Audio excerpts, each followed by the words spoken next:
Gitu, dimana seorang individu itu merasa bahwa dirinya itu sangat hebat gitu, sehingga harus dikagumi oleh semua orang di sekitar kita gitu. Kalau misalkan orang yang punya kemungkinan besar dia memiliki gangguan narcissistic personality ini, mereka ini adalah orang-orang yang pertama tidak bisa menerima kritik, gitu ya, tidak bisa menerima kritik sama sekali, tampak tidak punya empati gitu. Kalau ngobrol itu semuanya adalah tentang dirinya dia sendiri. Belajar untuk menerima bahwa dirinya tidak sempurna, belajar untuk menentukan target-target yang realistis gitu, harapan-harapan yang realistis gitu. Terus belajar bahwa gimana caranya kita bisa mengerti atau kita bisa melihat bahwa orang lain itu juga punya kepentingan, punya perasaan gitu. Jadi skill-skill itu yang juga dilatih dalam proses terapi.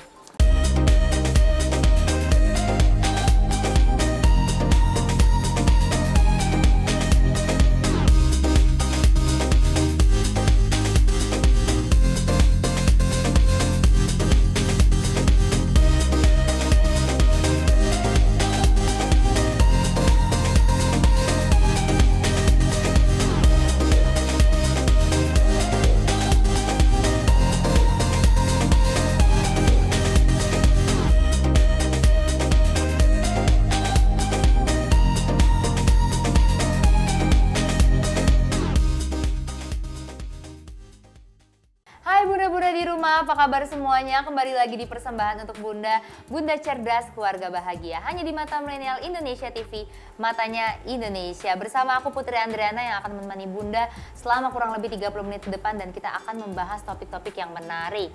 Dan seperti biasa Bunda, Putri di sini tidak sendiri, tapi sudah ditemani oleh Mbak Linda. Halo Mbak Linda. Hai Putri. Nah, mungkin buat Bunda di rumah ini sudah tidak asing lagi ya dengan Mbak Linda ini, karena kita sering banget nih ngundang Mbak Linda untuk membahas topik-topik yang menarik. Nah, hari ini balik lagi kita mau ngebahas topik yang seru banget nih Mbak Linda. Hari ini kita mau ngomongin gangguan kepribadian narsistik, karena memang kan kalau misalnya kita ngelihat zaman sekarang ini kan era sosial media ya. Menurut aku salah satu perubahan yang kelihatan banget itu adalah orang tuh jadi lebih percaya diri gitu ya untuk menampilkan dirinya baik dalam bentuk video, foto segala macam. Pokoknya orang lebih percaya diri lah. Nah, cuman yang kita tahu ini kan mungkin kalau berlebihan tuh akan menjadi ada impactnya lah ya, ada positif, ada negatif. Nah, apakah kalau berlebihan itu bisa kita bilang sebagai gangguan kepribadian narsistik gitu, Mbak? Ya, sebenarnya kalau narsistik sendiri itu adalah salah satu jenis gangguan kepribadian. Jadi yang memang bentuknya sudah gangguan, gitu, dimana seorang individu itu merasa bahwa dirinya itu sangat hebat gitu, sehingga harus dikagumi oleh semua orang gitu. Terus juga dia merasa bahwa dia ini adalah orang yang spesial dan perlu berada di lingkungan-lingkungan yang juga orang-orang hebat gitu. Jadi merasa selalu perlu dikagumi gitu. Dan di sisi lain sebenarnya mereka juga insecure gitu terhadap dirinya sendiri, karena tanpa kehebatan yang mereka pikir mereka paling oke itu mereka merasa bahwa diri mereka sebenarnya nggak berharga akhirnya gitu. Jadi gangguan narsistik itu adalah gangguan kepribadian yang memang serius gitu ya. Jadi kalau misalkan kita bicara fenomena yang tadi Putri sampaikan gitu, ketika orang banyak menampilkan dirinya di media sosial dan sebagainya, itu belum tentu mengalami gangguan kepribadian. Bisa jadi memang dia memang sangat percaya diri aja gitu. Cuman kita bisa bilang itu gangguan itu adalah ketika sudah mungkin memberikan impact yang negatif gitu ya. Atau sebenarnya bisa digambarkan seperti apa sih Mbak, kita bisa bilang itu udah di level gangguan nih, atau yang masih taraf narsis normal gitu? Gitu. Ya, sebenarnya nggak ada yang namanya narsis normal gitu ya, karena narsistik sendiri itu sudah bentuknya gangguan kepribadian. Gitu. Jadi kita mulai meluruskan nih ya gitu ya, term-term yang digunakan di masyarakat. Jadi sebenarnya untuk bisa mendiagnosa gangguan kepribadian itu tidak sederhana gitu. Memang akan dilakukan serangkaian pemeriksaan psikologis gitu ya, dari observasi, wawancara, ada tes psikologi dan sebagainya oleh psikolog atau psikiater gitu. Tapi kalau kita mau melihat orang-orang di sekitar kita gitu, kalau misalkan orang yang punya kemungkinan besar dia memiliki gangguan narcissistic personality ini, mereka ini adalah orang-orang yang pertama tidak bisa menerima kritik, gitu ya, tidak bisa menerima kritik sama sekali, tampak tidak punya empati gitu. Kalau ngobrol itu semuanya adalah tentang dirinya dia sendiri. gitu. iya. Pokoknya saya yang paling oke gitu ya. Kalian semua harusnya tuh mengagumi saya gitu. Terus kalian harusnya bersyukur ada saya nih di sini gitu ya. Saya adalah orang yang paling berperan terhadap keberhasilan tim gitu, misalkan di kantor gitu. Terus tadi ya susah untuk berempati terhadap orang lain, tidak bisa menerima kalau misalkan dikasih masukan gitu kayak Pak, Bu, ini kayaknya perlu diperbaiki nih, padahal itu adalah areanya dia gitu. Ini kayaknya perlu dikembangkan, itu dia nggak terima gitu. Pokoknya saya udah paling oke. Terus dia merasa bahwa saya harusnya tuh nggak main bareng sama kalian nih karena level saya ini udah level beda gitu ya. Saya ini harus diperlakukan spesial.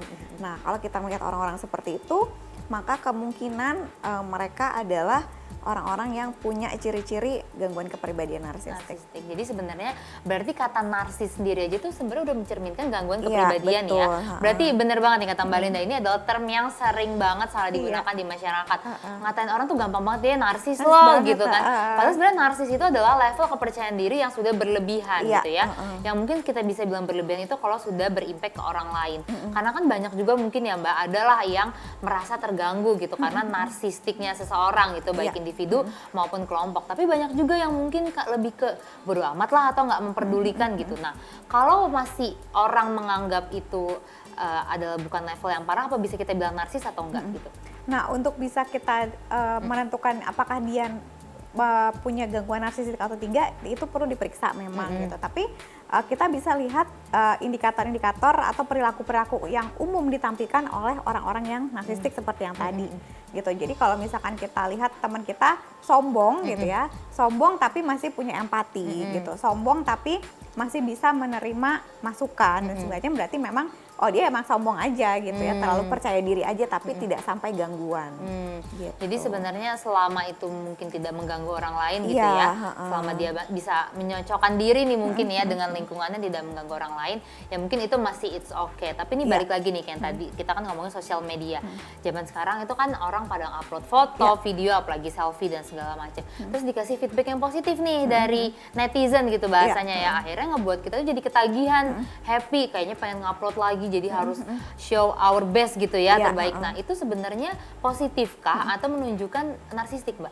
Ya, sebenarnya itu adalah hal yang positif ya, dan wajar kalau kita punya karya ya kan, kayak foto yang kita upload di sosial media itu kan karya kita.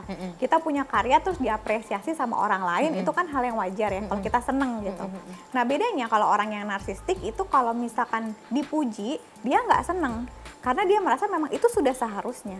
Oh, malah gitu. Gitu ya, itu makanya bedanya di situ. Kalau kita yang tidak punya gangguan kepribadian narsistik, kalau misalkan diapresiasi gitu, kayak misalkan Putri komen di foto aku, oh Mbak Linda keren banget nih acaranya hari ini gitu. Aku akan senang diapresiasi. Tapi kalau orang dengan gangguan kepribadian narsistik akan merasa bahwa kayak ya emang sudah seharusnya gitu. Orang-orang ini pada memuji saya. Tapi emang gitu. ada ya Mbak orang yang maksudnya dipuji tuh malah kayak kurang happy gitu, ada ya? Ada, yaitu orang-orang dengan gangguan kepribadian narsistik. Mereka ini jumlahnya tidak terlalu banyak sebenarnya, mungkin sekitar 5-7% saja. Tapi ya ketika itu mereka ada di lingkungan sosial gitu, mereka berinteraksi dengan orang lain, ya itu bisa jadi sangat mengganggu. Jadi mengganggu dinamika kehidupan sosialnya mereka gitu. Oh, aku pikir tuh justru malah orang narsistik tuh memang tujuannya mereka itu adalah kepuasan saat dipuji. Bukan target mereka adalah dipuji, justru malah enggak ya. Oke, berarti itu perlu di-highlight ya Bunda dan juga teman-teman di rumah. Jadi mungkin sebenarnya narsistik di sini adalah sudah level yang berbeda dengan kepercayaan diri gitu ya. Karena kadang-kadang kan memang namanya manusia, kita butuh pujian ya, dorongan, semangat supaya kita tuh bisa percaya diri. Karena kalau terlalu insecure juga pada akhirnya tidak bagus. Nggak berkembang akhirnya. Betul. Nah, tapi kalau ngomongin faktornya, itu sebenarnya apa sih Mbak yang bisa menyebabkan seseorang tuh jadi punya gangguan kepribadian narsistik? Ya, namanya gangguan kepribadian itu bisa saja karena ada faktor genetik gitu ya. Semua gangguan psikologis itu bisa jadi ada karena faktor genetik gitu. Tapi bisa juga karena pola asuh yang panjang gitu ya dari orang tua, yang bisa jadi orang tuanya juga narsistik. Maka dia menerapkan pola asuh narsistik dan anak meniru kan gitu. Oh, ternyata kalau menjadi seorang manusia tuh harus kayak gitu ya. Sampai akhirnya itu terbentuk menjadi kepribadiannya dia, menjadi cara pandangnya dia terhadap dunia ini. Oh, memang harusnya kayak gitu. Gitu. Atau memang pola asuh di mana anak ini terlalu banyak dipuji. sejak kecil tuh dipujinya berlebihan. Iya. Gitu. Jadi pujian itu bagi dia bukan lagi sebuah apresiasi, tapi memang harusnya aku tuh dapat pujian gitu. Mau aku dapat nilai berapa kek tetap harus dipuji gitu. Mau aku melakukan apapun orang tuaku selalu memuji aku. Jadi ya ketika dia dewasa dia terbiasa dengan pola pikir bahwa aku tuh ya memang apapun yang aku lakukan terus dipuji gitu, harus diapresiasi, harus dikagumi oleh orang-orang. Karena aku adalah orang yang mengagumkan. Itu yang selalu dibentuk oleh orang tuaku. Nah, ketika sekumpulan itu kan terinternalisasi menjadi kepribadian seseorang gitu ya, dari masa kecilnya, atau bisa jadi anak yang justru di-abuse gitu, yang tidak pernah diapresiasi sama sekali, tidak pernah dipuji, tidak pernah disayang gitu. Akhirnya dia berusaha untuk mengkompensasikan itu di masa kehidupan dia berikutnya gitu ya, di level perkembangan berikutnya. Itu bisa jadi seperti itu. Jadi bisa karena bawaan genetik, bisa karena pola asuh orang tua yang juga narsistik sehingga ditiru anak, atau tadi pujian yang tidak tepat pada tempatnya. Tapi aku penasaran, berarti genetik itu sebegitu ngaruhnya juga ya? Bisa ya? Gini, sebenarnya genetik itu, namanya genetik kan kalau misalkan keturunan sama kayak penyakit lain gitu ya, cancer misalnya. Kita punya keturunan orang tua yang cancer.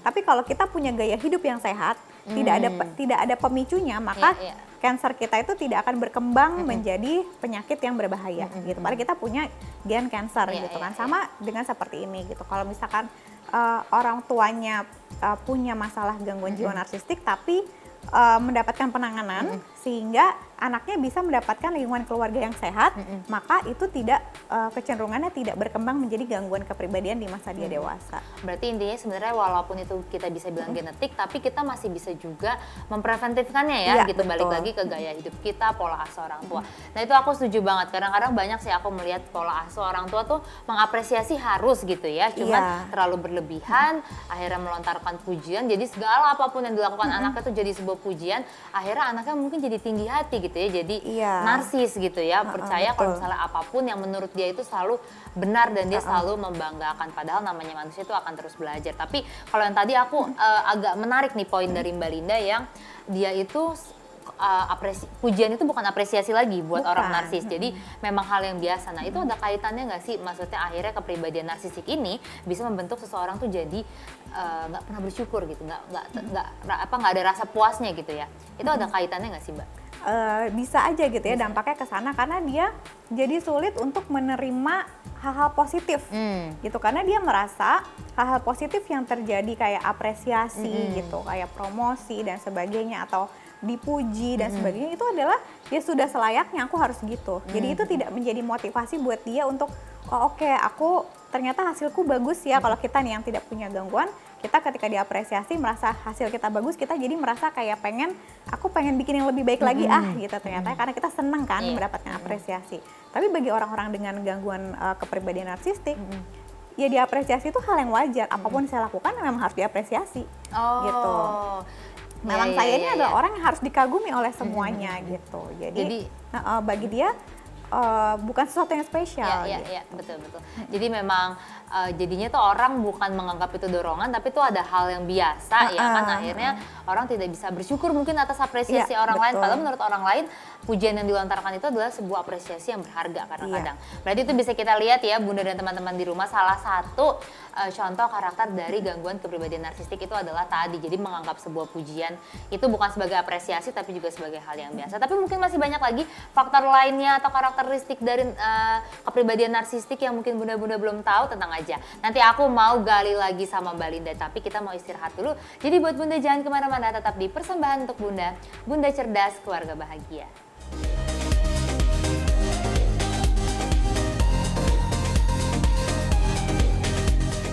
Halo Bunda-Bunda, kembali lagi di persembahan untuk Bunda, Bunda Cerdas Keluarga Bahagia.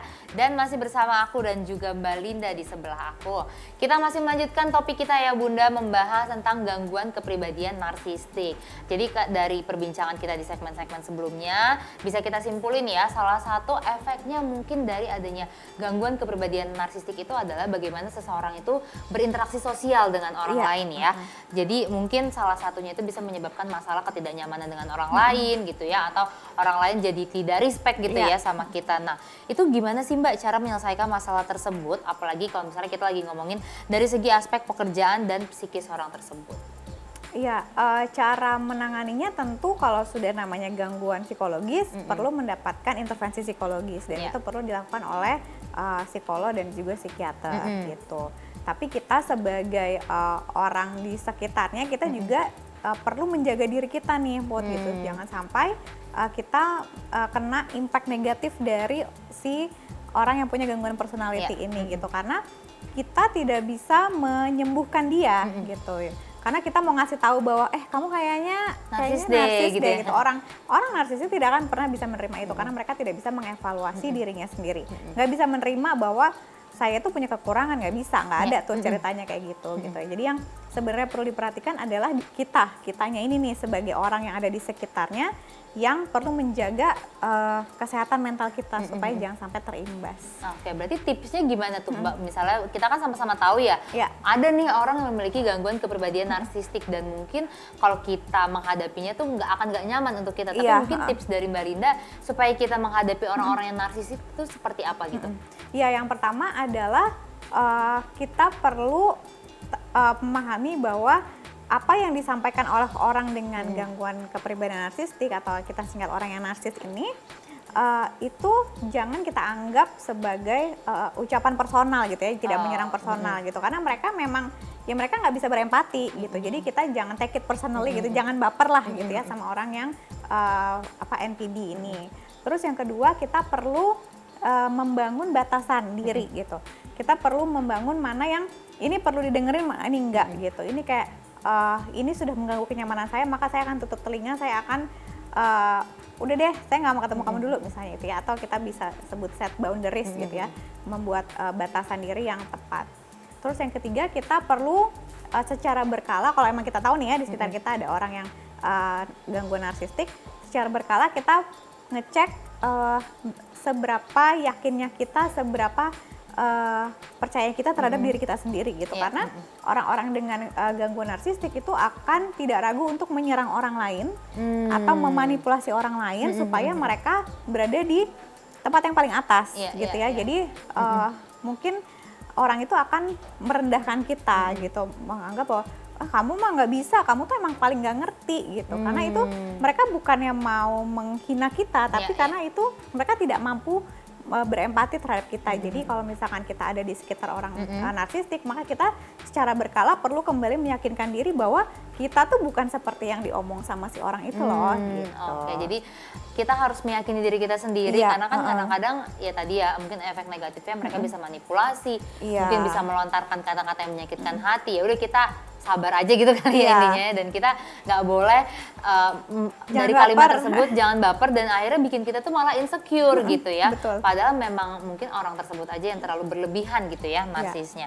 Nah tapi kalau misalnya itu kan tadi gimana cara kita menghadapi orang dengan gangguan kepribadian narsistik. Tapi kalau misalnya gimana cara kita menghindari gangguan kepribadian narsistik itu seperti apa Mbak?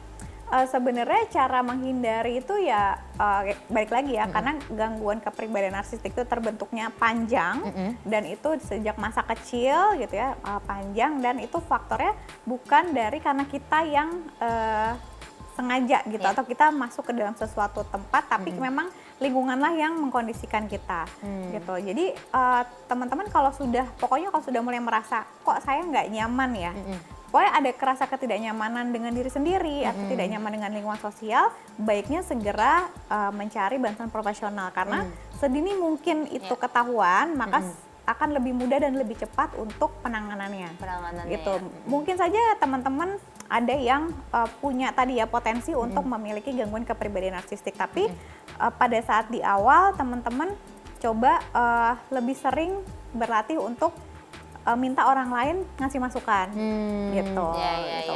Karena kalau orang yang sudah terbentuk nih kepribadian narsistiknya nggak akan bisa melakukan itu. Gitu. Jadi kita coba cek diri kita sendiri terus gitu. Jadi sebenarnya sebelum kita sampai di tahap itu ya, kita bisa melakukan tindakan-tindakan preventif atau mungkin salah satunya intinya adalah meningkatkan self awareness kita gitu ya, dengan cara kita bisa minta masukan dari orang lain ya kan, menyadari akan ketidaksempurnaan gitu ya, tapi bukan berarti bikin kita jadi tidak percaya diri, tapi paling nggak kita harus meningkatkan self awareness kita karena mungkin terlalu pede atau overpede itu bukan hanya merugikan diri sendiri ya Mbak Linda ya, tapi bisa juga orang lain, apalagi lingkungan sosial. Karena kan kita hidup, kerja, kuliah, sekolah, keluarga, itu kan mau nggak mau kita harus interaksi ya kan, ketika kita tidak bisa beradaptasi, efeknya juga nanti akan ke kita. Tapi kalau ngomongin soal pengobatan gitu ya, atau terapi tadi, pengalaman Mbak Linda sendiri itu menyembuhkan orang dengan gangguan kepribadian narsistik ini butuh berapa lama Mbak?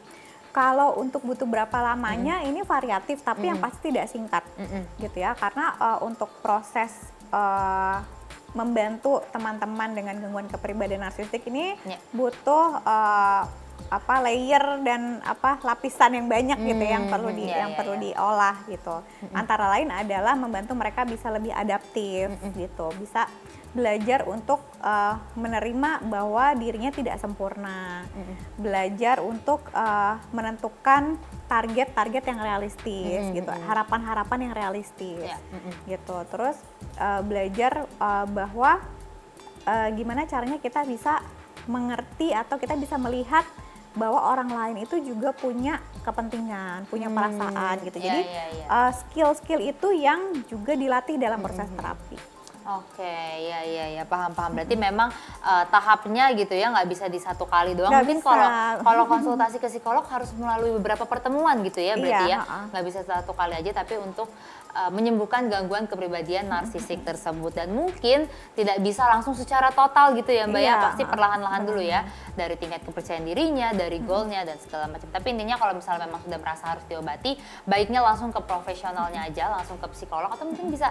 kembali langsung bisa ya? Bisa kontak ke Pion nanti bisa, ya. Bisa kontak ke Pion. Oke, nah terus nih Mbak, ini kan kalau kita ngomongin kepribadian narsistik itu kan berarti orang dengan kepercayaan diri yang berlebihan gitu ya mungkin ya. Tapi kan lagi-lagi kita manusia juga butuh rasa percaya diri. Nah bisa nggak sih ada positive value-nya yang bisa kita ambil dari gangguan kepribadian narsistik itu? Mungkin bukan positive value, tapi apa sih yang benefit yang didapatkan gitu ya orang yang mengalami gangguan kepribadian narsistik ini, mereka itu tentunya akan punya rasa percaya diri yang tinggi gitu. Tentunya itu akan bermanfaat ya kalau kita ada di lingkungan pekerjaan gitu. Rasa percaya diri yang tinggi, keyakinan diri bahwa saya bisa mencapai hal tersebut.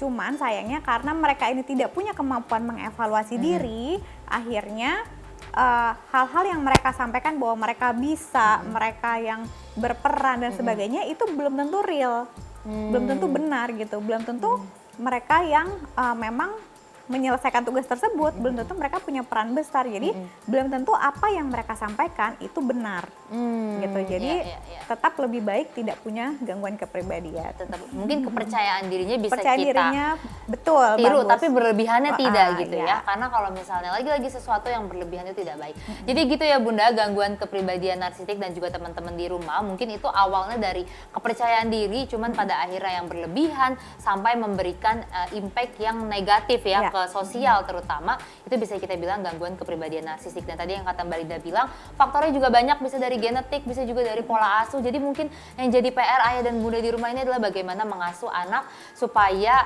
tidak menerima pujian itu tidak berlebihan ya, sampai akhirnya membuat mereka itu tidak menghargai sebuah pujian. Jadi itu dia. Dan kalau misalnya PR buat kita sendiri yang sudah dewasa nih, mungkin kita harus ningkatin self awareness kita ya kan. Tips-tips dari Mbak Linda tadi gimana sih mencegah untuk menjadi kepribadian yang narsistik. Oke, dan gak berasa nih Mbak Linda, kita sudah 30 menit ya ngobrol. Kalau ngobrolin gini seru ya.